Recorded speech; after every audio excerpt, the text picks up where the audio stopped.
shall not leave these visiting hills, though they topple their barren heads to level earth, and the forests slide uprooted out of the sky. Though the waters of Troublesome, of Trace Fork, of Sand Lick rise in a single body to glean the valleys, to drown lush pennyroyal, to unravel rail fences, though the sunball breaks the ridges into dust and burns its strength into the blistered rock, I cannot leave. I cannot go away. Being of these hills, being one with the fox stealing into the shadows, one with the newborn foal, the lumbering ox drawing green beech logs to mill, one with the destined feet of man climbing and descending, and one with death rising to bloom again, I cannot go. Being of these hills, I cannot pass beyond. Congressman Carl D. Perkins died August 3, 1984, on the way back to his district. His body was displayed at the high school gymnasium in Hindman, Kentucky. A national press and a national constituency heralded his passing with praise and historical perspective, while people at home who knew Carl dearly, maybe better, came forward to see him the last time. This program is about that coming forward. Carl Daddy invited me. Anytime you're in Hindman and have to stay overnight, you come up to my house, and if I'm not there, you take your horse down to the barn, and Carl will take care of it. And Carl is, about that tall. And every now and then I would go with Carl down to the barn, and Carl would feed my horse. And then he had a bull there, and he had this big long trough, and he had this big long knife, about that long, and he'd cut up pumpkins and cushaws and right fine and feed that bull. That was the beginning now of knowing Carl Perkins. But since that, we've been political buddies.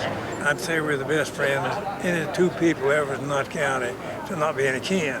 We always had to get up when I was growing up and eat breakfast with Carl Perkins when he was in Hazard at 4:30, 5 o'clock in the morning, and I didn't really care or know who Carl Perkins was, and I didn't want to get up at 5 o'clock in the morning. But he was always gracious and generous to us, and a great friend of my father's. It's my first impression. But I used to raise Cain. I said, why do I want to get up? They'd say, but it's Congressman Perkins. But he's come to be, the greatest thing that ever happened to the area. Bill, he says, come and go with me. I said, okay, where are we going? I thought we'd be going through one of the halls of Congress and everything. He reached down under his desk, he took his shoes off, put on a pair of work shoes, he put them on, and we walked about a half a mile down to the corner to the laundry to take his laundry. But he was a great guy, and he was a great mountaineer. We loved him. And that's coming from a Republican. When Lyndon Johnson was president and visited Eastern Kentucky, and I probably was the least equipped and, as least prepared as anybody to be there covering a presidential visit, was back in the crowd. Carl Perkins from the platform spotted me, walked through the Secret Service, brought me through the barriers onto the platform, introduced me to President Lyndon Johnson. I got an interview with Lyndon Johnson and found a seat for me on the platform, and I would say I would remember that for the rest of my life. All of a sudden one day this guy come in with a bulldozer, and he come on what I believe was, that guy's name was Herbie Messer.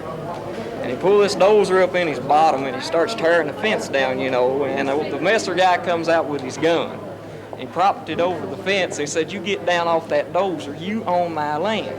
I went over there, they called a special meeting one night. The people was all there, and they all had guns, and Carl Perkins got up front, and he said, let's calm down now. He said, I'd like things to come to order. He always whistled. That was his characteristic. So he got up there, and he started speaking to him, and he started whistling. He said, now, we should do things in an orderly manner, and we should let the law handle things, I think. They're not going to tear your graveyards down, they're not going to strip your land, and they're not going to come in and move you all out.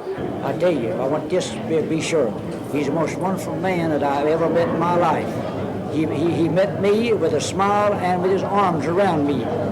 And he said, the reason I liked you, your grandmother was from my county. That's the reason he said that. He'd always kid me. He said, I see them all Kent folks. He'd get me about that. I was trying to get a veterans check, and I tried for 6 months without any success, and he had it within 10 days. I had my money within 10 days. But it wasn't just the money. He just, anything you wrote to him about, he always answered. He never failed to answer. In the book of beginnings, the 6th chapter of Genesis, we read that there were giants on the earth in those days. In future generations, congressional historians will record that this unpretentious country lawyer from the hills of Kentucky was a giant in our days. For 35 years, that lumbering gait, that lopsided smile, that big hand upon your arm, that slightly lisping drawl from the mountain country, that gentle perseverance that was Carl Perkins, were hallmarks of the legislative halls. No man has done more for those who need his help than Carl Perkins did in his 40 years and more of public service. Black Lung Program, the hospitals, the libraries, the vocational schools that nestle in among these hills. His dedication to nutrition, feeding the hungry and clothing the naked, educating the illiterate. His devotion to jobs, school lunches, all these and more flowed from the fluid pen and the fertile mind of Carl D. Perkins. Generations of Americans yet unborn who may never know his name will be the beneficiaries of his deeds and will have cause to bless his memory. And as loving hands today lay him to his final rest, we are drawn to that scripture which says, "Come, ye blessed of my Father, and enter into the kingdom prepared for you from the foundation of the world. For I was an hungered, and ye gave me to eat. I was thirsty, and ye gave me to drink. I was naked, and ye clothed me. I was sick and in prison, and ye came unto me." And then shall the righteous answer, we're told, and say, "Lord, when saw we thee an hungered and fed thee, or saw thee thirst and gave thee drink? Or when saw we thee naked and clothed thee? Or when saw we thee sick and in prison and came unto thee?" And the king shall answer and say unto them, "Verily I say unto you, inasmuch as you have done it unto one of the least of these my brethren, you've done it unto me." So Carl, old friend, your race is run, your day is done, your battle won, and from the eternal skies we know you hear the words, "Well done." He had the largest hand I ever shook, with the possible exception of Ken Risner down on Ogden. And I would say, metaphorically speaking, he had the biggest heart that I know anything about. Monroe Amberger told me about Carl when he first ran. He said Carl Perkins arrived at his farm on a little yellow horse. And he said, now, if I'd been at the top of the mountain, he'd come to me. And so he came and he grabbed my hoe, Monroe said, and he started hoeing. And he didn't just hoe around a few hills and quit, but he hoed to the end of the row and then came back, all the way back. Well, he didn't win that election, but then that was the last one he lost. This is Herman Fields, the only commissioner ever elected in Republican in Letcher County. So he must have been pretty good. Well, that's what brings me here. He was a good supporter of the Union. That's right. He was also responsible for the enactment of the black lung legislation, in which I am totally disabled from coal mining. That's what brings me here. Yeah. It's what he has done for the common people, the poor class of people. Carl and I started in politics the same time. He run in 48 and was elected, and I run in 49. He stayed there till he died, and I'm hoping. Carl and I were just talking about the appropriations, all the money that's been pumped into Eastern Kentucky maybe didn't go for what it was really earmarked for, but it's been pumped in here through his efforts. He always would come by and see you. He would, that was his earmark. He was just a common man, and he hadn't forgot where he came from. Is that right, Herman? Yeah, he spoke to poor man's English. That's right. I think they had a nice crowd here.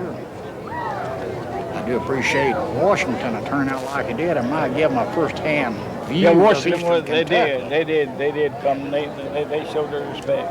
More than 100 strong members of the Congress of the United States who traveled by bus and plane and helicopter to be here today to pay homage to a great colleague and a great friend, Mrs. Perkins and Chris, and the neighbors and the friends of Carl Perkins. Carl was a liberal, proud to be called a liberal. He believed in caring and a compassionate government.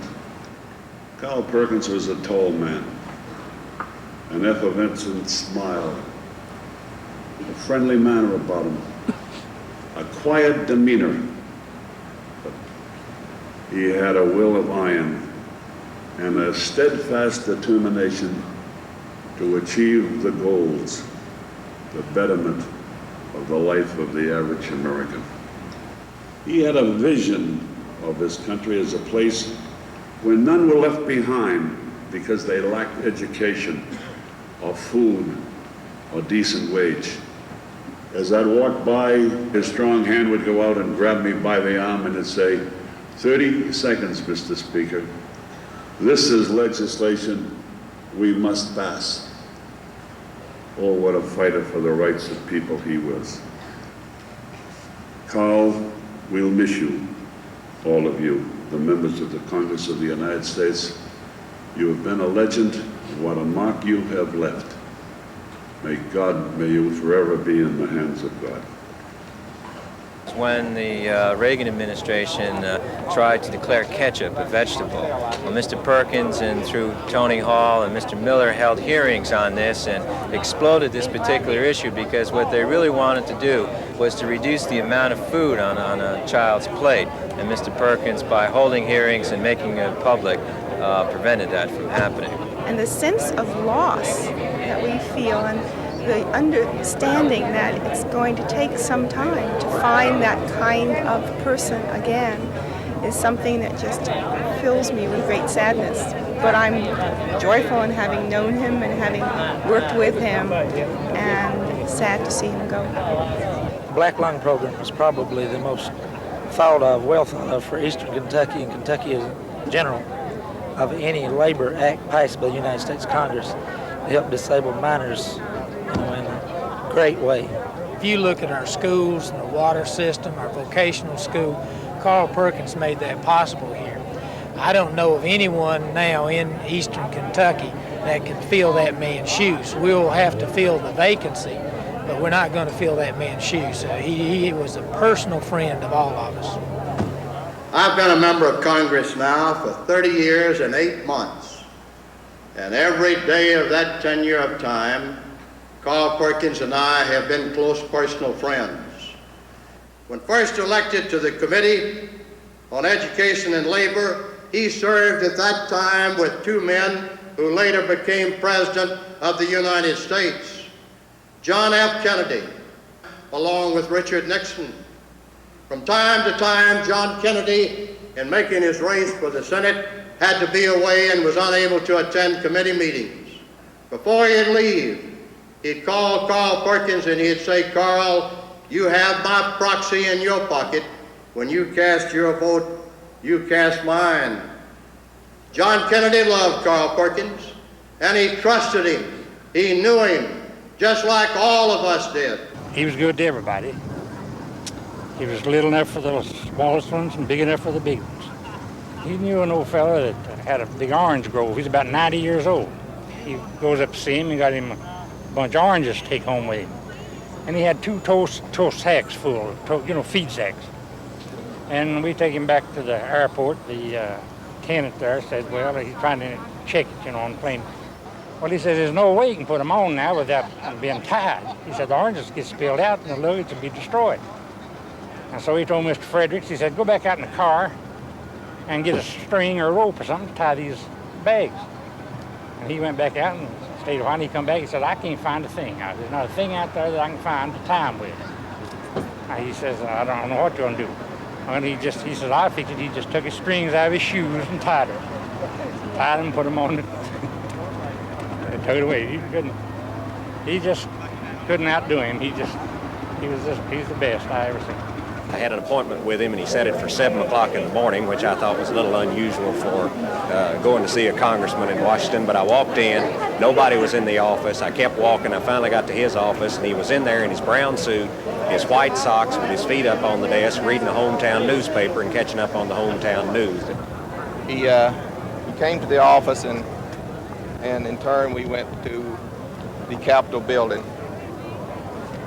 We walked up the hill to the U.S. Capitol, and there we had a large picture made with the whole group and Congressman Perkins.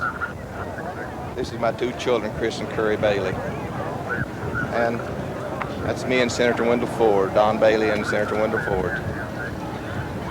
There's Congressman Perkins and I on the Capitol steps in Washington. He was getting ready to go back into the Capitol building. That's the group from lady from Johnson County also went with us. Boy on the bus there. There's a picture made out in front of the White House just immediately after we had a meeting with Senator Ford. That's behind the Senate building there. We had a good time. Glad we had the pictures made. The historical perspective of America, of the founding fathers, of our ability to worship and teach religion in this country, and for our young people to share it in the public schools of the country, and his passage of the Equal Rights Amendment. That's his crowning glory, and I think he really will be remembered best for it in time. John, come ahead. I'm not going to make a speech. I used to like to travel by helicopter, and I thought, 8 or 10 stops would be a good day. With Carl, we made 14 stops, and even 11 o'clock at night, we stopped down over at Russell County at a football game. So he had boundless energy, and almost every weekend he did a drive, the old 72 Chevrolet or whatever it was, to come down. He loved the people of the mountains, and he was, I think, Appalachia's #1 spokesman. He was a very unassuming man, and he was a person who remembered his roots here in Eastern Kentucky. I happened to marry a man from Hazard. Bill Collins is from Perry County, and they're special kinds of people. I just hope that we can carry on his name and let other people know him as we knew him, because if not, they've missed a great deal not knowing Carl Perkins. Carl Perkins was a man who believed in serving the people. He had a love for the people of Eastern Kentucky and a love for the people of America. Rich, powerful, many individuals do not really need champions today. A warrior for the common man, a warrior for the poor, is rare indeed. It is a great honor that you have shown my father by coming today. The family, again, very much appreciates it. But as a lasting remark, let me say this, what my father would wish, that the dream of equality, of good for all men, irregardless of social status, be carried forward. With that, my father will still be with us.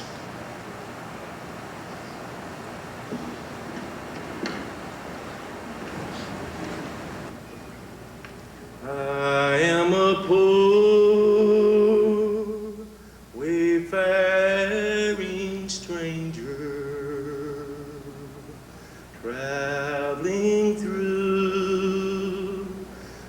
this world of woe, there is no sickness,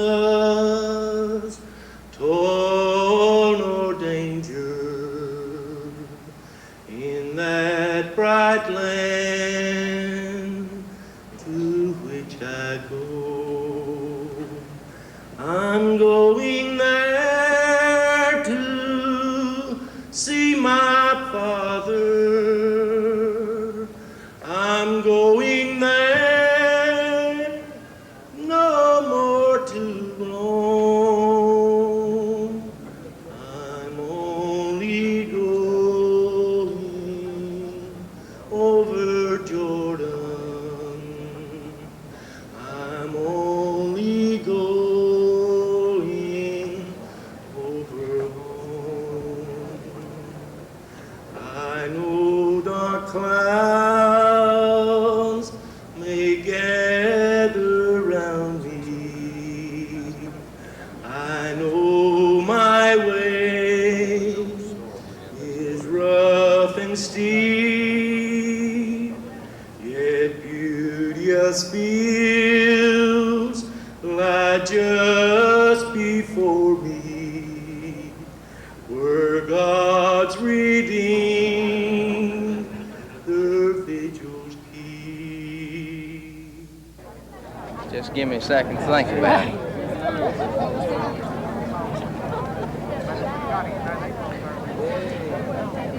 I first met Carl Perkins up in the House of Representatives when my wife Lois was working up there, and I've known him for many years since then, and my best recollection of Carl is just a person who cared about people and who was dedicated. I don't think there's any representative that's worked harder for his people over a period of 40 years than Carl Perkins. And after it's all said and done, caring and hard work is what it's all about. He had no hobbies to speak of. The only dedication he had was to the job. And he worked almost around the clock, took practically no vacations. Had no bad habits, really. Didn't like to drink whiskey. It made him sick. I'd take a drink of whiskey or two, and he would take one. If he took 2 drinks of whiskey, he'd get sick. And so he didn't drink. He drank buttermilk, which I guess helped him a hell of a lot more than the whiskey helped me. But anyway, he had no bad habits that I know about. And so he just dedicated his life to his job, and of course became very effective and has done a tremendous amount of good for this country. He was unique.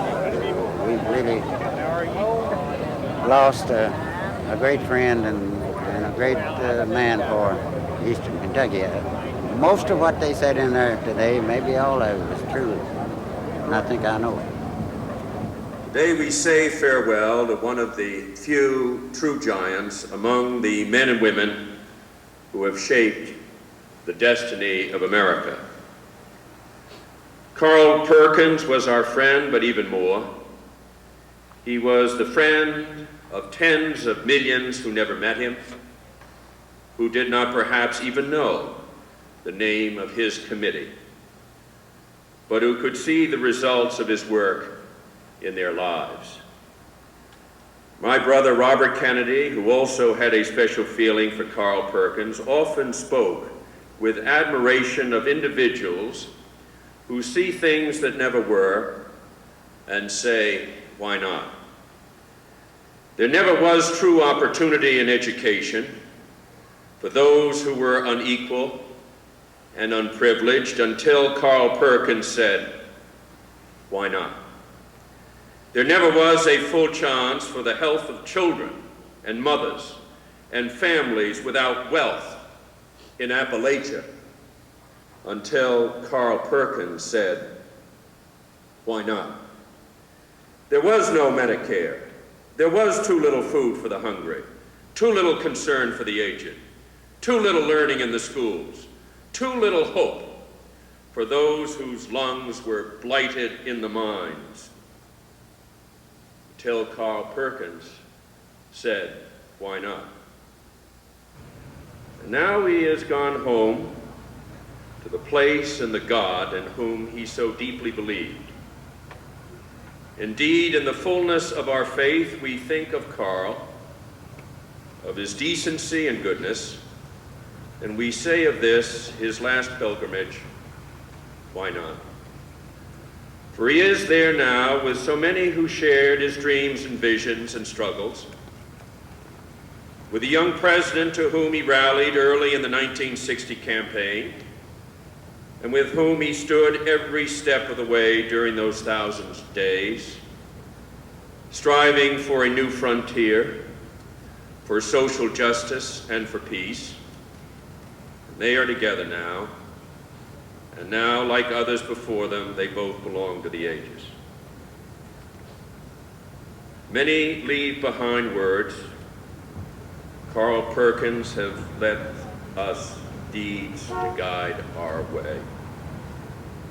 His example is an ideal that will not die, of compassion, of a homespun wisdom that was at once persuasive and penetrating, of a passion leavened by humor and lighted by a wonderful sense of perspective.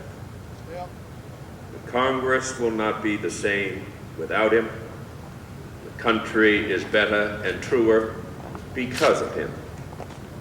And if he were here and could raise his gavel now and interrupt this service, I think I know what he would say. Don't forget to keep on fighting. And this is how our homage to Carl Perkins. We will remember those who were in his heart, all those who were so frequently helpless and forgotten. We will not neglect them. We will remember you, Carl, for your causes, your hopes, and the country you loved, for the America to which you gave through all your life. We will keep on fighting. God bless you, Carl. Goodbye, friend.